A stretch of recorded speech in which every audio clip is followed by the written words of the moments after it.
Buenos días o buenas tardes. Aquí estamos nuevamente con los salmos. En esta oportunidad quiero compartir y reflexionar un poco sobre el Salmo 2 y aplicarlo, ver cómo está nuestra vida a la luz de este salmo.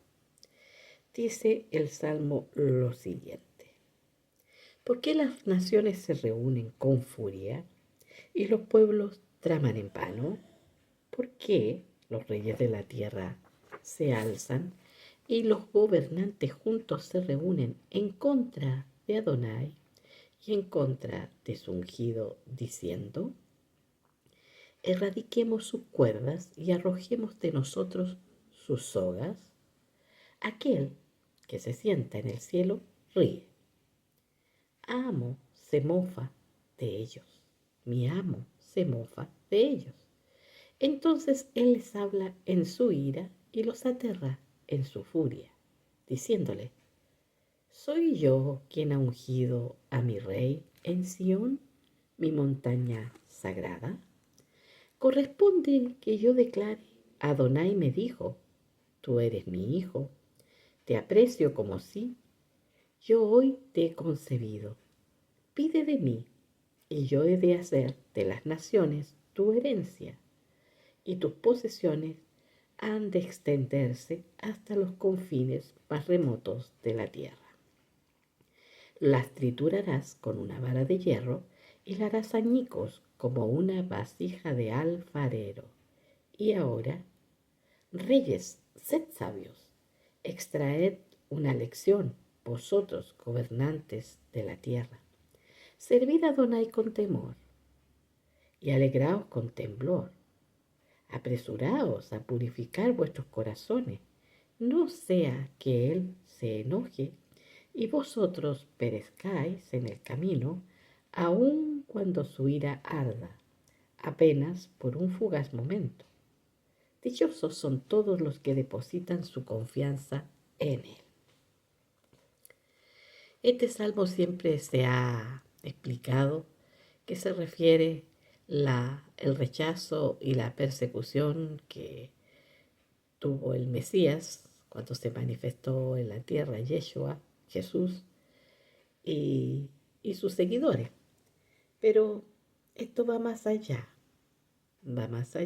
porque hay que aplicarlo ahora en este tiempo.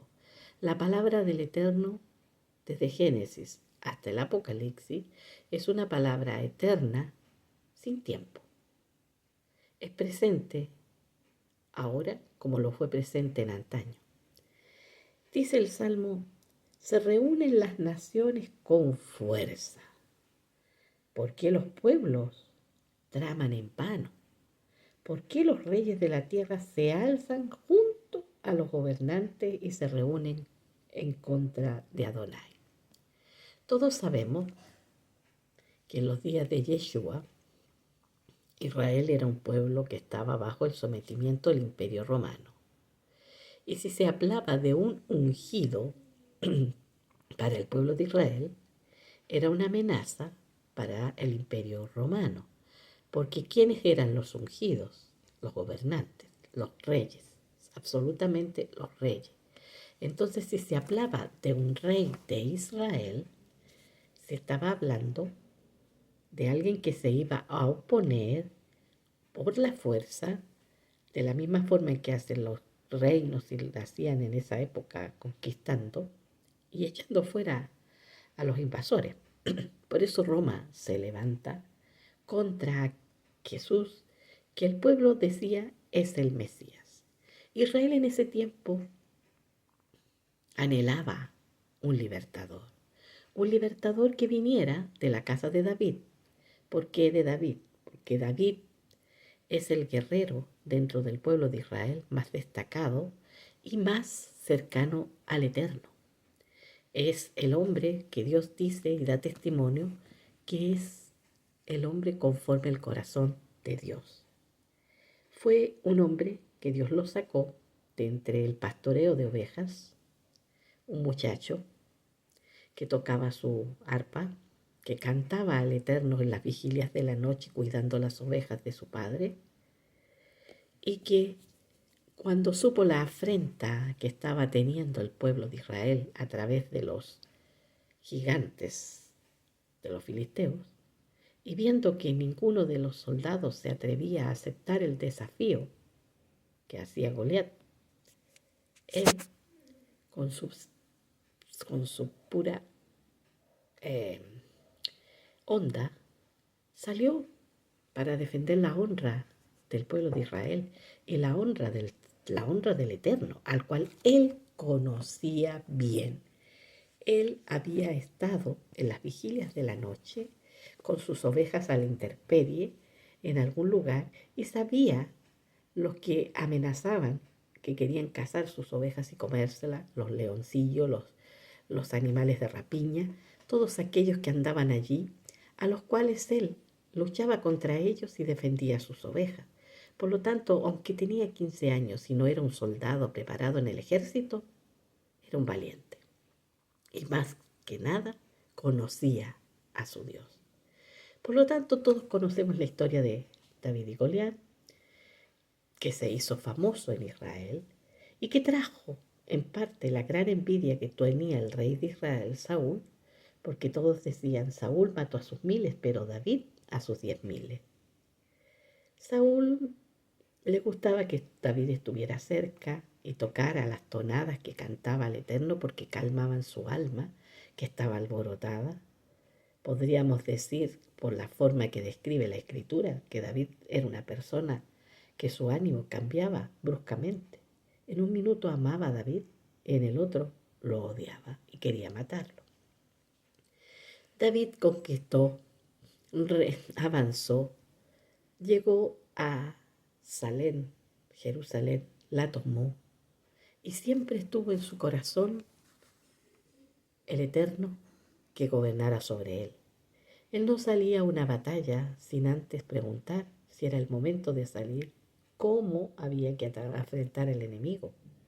Él siempre tuvo conciencia sobre sí que el que reinaba sobre Israel no era él. Él era un simple instrumento por el cual el Eterno reinaba. Y eso lo hace ser el hombre conforme el corazón de Dios. Podemos enumerar muchas fallas que tuvo David, como todos los hombres hemos tenido, pero era un hombre conforme al corazón de Dios. Y de ahí queda, porque después de David viene Salomón, de Salomón la división del reino, y ya del reino de Israel no se sabe más que hasta la hazaña de Masada con los macabeos, pero estaban bajo el dominio romano y anhelaban un Mesías, un libertador. Por lo tanto, el Imperio Romano, al escuchar que el pueblo de Israel estaba atento y decían que había aparecido había nacido en Israel el rey, el Mesías, se alertaron. Persiguieron a Jesús de antes que naciese, porque sabía la profecía Herodes, por lo tanto hizo la matanza de los niños, porque él era un rey que estaba puesto por el Imperio Romano y no quería ceder su trono a ningún otro. Era un vendido, un corrupto. Cuando Jesús comienza su ministerio y empieza a hablar la palabra del Eterno y a qué ha venido, muchos lo comienzan a seguir, pero aquellos que tenían la esperanza que el Mesías fuera un guerrero, se empiezan a decepcionar porque veían muy lejana la libertad del Imperio Romano. Jesús hablaba mucho más allá, estaba hablando de la libertad del alma, porque tú puedes ser libre, vivir en un país libre y tu alma ser esclava, esclava de tus instintos, esclava del pecado, esclava de la maldad y estar en oscuridad. Y eso, por muy que vivas en un país libre, no lo puedes conseguir. Él venía a traer el mensaje de amor del Padre, de reconciliación del Padre, a través de su persona. Y pasó hablando de ese mensaje, sanando a los enfermos, dando pan a los hambrientos, abriendo los ojos de los ciegos, los oídos de los sordos, resucitando a los muertos, y hablando del reino de Dios, que no era conforme a la concepción que tenía la gente de lo que era un reino. Fue perseguido por Roma y fue perseguido por los suyos, porque Israel no quería tener un conflicto con Roma donde se desatase nuevamente la furia contra todos aquellos que tenían poder religioso sobre Israel y que estaban seguramente a través de muchas concesiones que habían dado al Imperio Romano tranquilos. En esa misma época, antes que comenzara Jesús a predicar, ya había huido de Jerusalén un grupo de fariseos piadosos que no estaban de acuerdo con lo que estaba sucediendo en el templo, con la corrupción que había dentro de la orden sacerdotal, y se fueron al desierto, se instalaron en Qumran, y allí surgen los esenios. Ahora, cuando Jesús muere en la cruz, resucita y dispensa su espíritu sobre todos aquellos que creen en el mensaje que Él trae y que aceptan vivir por esa vida y reciben ese espíritu del Eterno en sus vidas, estos cambian su forma de vivir. Son aquellos que son capaces de poner la otra mejilla si los ofenden. Son a esos que son capaces de perdonar a los que nos dañan. Son ellos los que son capaces de compartir con el necesitado, de ayudar al que está cansado. Son esos que donde llegan reina la paz y la concordia. Pero ese reino y todos los primeros creyentes del comienzo fueron perseguidos. Fueron perseguidos porque el mensaje de paz no era tolerado. El mensaje de luz del Eterno no era tolerado. Y se persiguió a los creyentes en esa época. Luego, si avanzamos en la historia, vamos a ver que a través de un emperador romano que dijo que había recibido una señal del cielo, aceptaba la verdad del Mesías, Jesús, y la transformó la fe en Jesucristo como la fe oficial del imperio y persiguió a todos los que tenían otros dioses. Los lugares de adoración de los dioses fueron transformados en lugares de reunión para los cristianos. Pero con ello también vino la corrupción. Ya habían muerto los apóstoles, los primeros discípulos, y los nuevos se dejaron tentar por las posiciones de poder que les dio el imperio. Y tenemos el surgimiento de la gran Iglesia Católica Apostólica Romana, que dio después, con el paso de los años, origen a muchas otras congregaciones e iglesias que surgieron de la Reforma, que no pretendía Lutero terminar con la Iglesia Católica, sino reformarla. Pero como fue rechazado, se levanta la Iglesia en torno a Lutero. Y de ahí se levantan muchas más en torno a verdades que se comienzan a descubrir cuando hay acceso a las escrituras para el pueblo. Un acceso que estaba prohibido. Y todos sabemos la época de la Inquisición y todo lo demás. Los creyentes, entre comillas, en esa época llegaron a tener tanto poder que ellos reinaban sobre las conciencias de los emperadores, sobre los grandes reyes. Y por lo tanto, esa iglesia institucional se corrompió.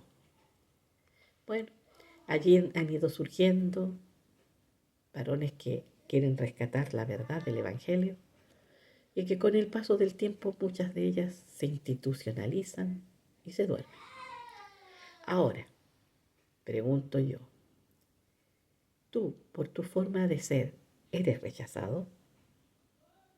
¿Dónde?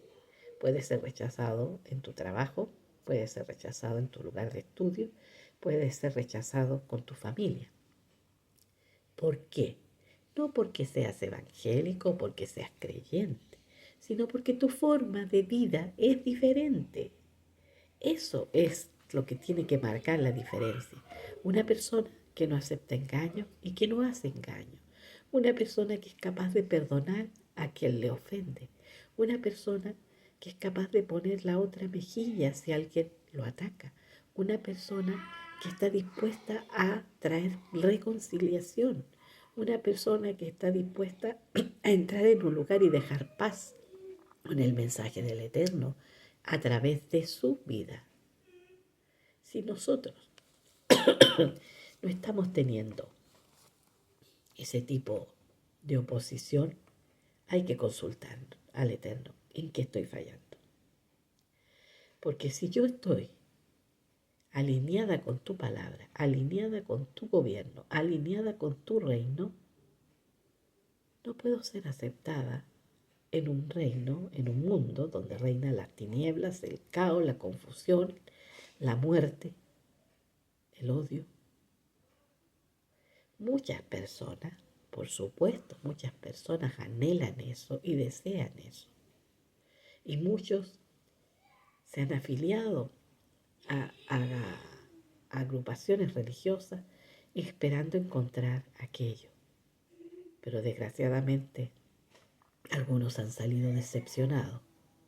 Ahora lo importante no es que apuntemos hacia de donde hemos salido, sino que simplemente procuremos estar en Él, que Él nos reine, que la luz esté en nosotros y que si somos verdaderamente los hijos de la luz, los hijos del Eterno, si verdaderamente el Señor reina en nosotros, por supuesto que vamos a tener oposición y no nos debería extrañar, no nos debería extrañar.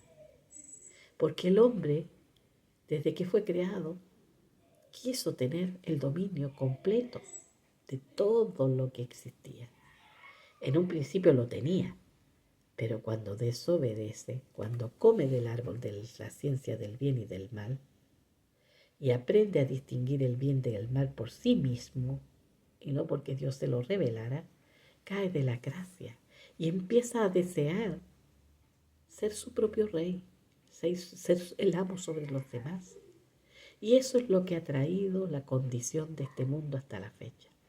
Los gobernantes se alzan en los gobiernos, entre comillas, democráticos, con muchas promesas que son mentiras, que nadie las piensa cumplir a la larga. Pero lo único que quieren es dominar, controlar, tener el control. Ese es el deseo del yo, de ese yo indómito que tenemos todo, pero que cuando vamos a Jesús y vamos a la cruz, ese yo queda allí. Y el que se levanta en resurrección es Él en nosotros. Y si no estamos viviendo conforme esa nueva vida, nos estamos acomodando al sistema en el que vivimos y nada nos parece malo. Hemos llegado en este momento a vivir situaciones espantosas en que toda la sociedad dice qué nos está ocurriendo. Si tuviéramos un noticiero de las cosas que sucedían en la época de Noé, es probable que las cosas que están sucediendo en este momento sean peores que esas. Y recordemos, el Padre quiso exterminar toda su creación, pero por su gracia encontró una familia con la cual dio un nuevo comienzo. Ahora el Padre está buscando a aquellos donde está su luz, donde está la vida del Hijo, para formar de ellos una nación, un pueblo. Y siempre ha estado el deseo del corazón de Él que esa familia ilumine el resto de la oscuridad y con la sal que son de la tierra sane toda la maldad. Y hemos fallado, hemos fallado. Tenemos que reconocer que le hemos fallado al Eterno. Nos dio todas las posibilidades. Y era dejar vivir a su Hijo en nosotros. Tan simple como eso. Pero por Dios, que a la naturaleza humana le cuesta hacerse a un lado. Nos cuesta ceder el poder, nos cuesta ceder el dominio, el control que tenemos primeramente sobre nosotros para poder dejar de pensar que ya si hemos entregado nuestra vida a Él, no es para que vivamos para nosotros, sino para que Él viva su vida en nosotros. Esta es una pequeña reflexión del Salmo 2. Está vigente. No se refiere solamente al Mesías, se refiere también a los seguidores del Mesías. Si los seguidores del Mesías están viviendo tranquilos, nadie los molesta, entonces examinemos cómo somos, porque no somos los seguidores. Los seguidores del Mesías deben vivir como Él, y para eso Él nos dio a beber de su espíritu, y su espíritu es el que nos saca adelante la vida del Hijo de Dios, no la nuestra. Espero que les guste este video. Si les gusta, dedito arriba y suscríbanse al canal para que sigamos estudiando juntos los salmos.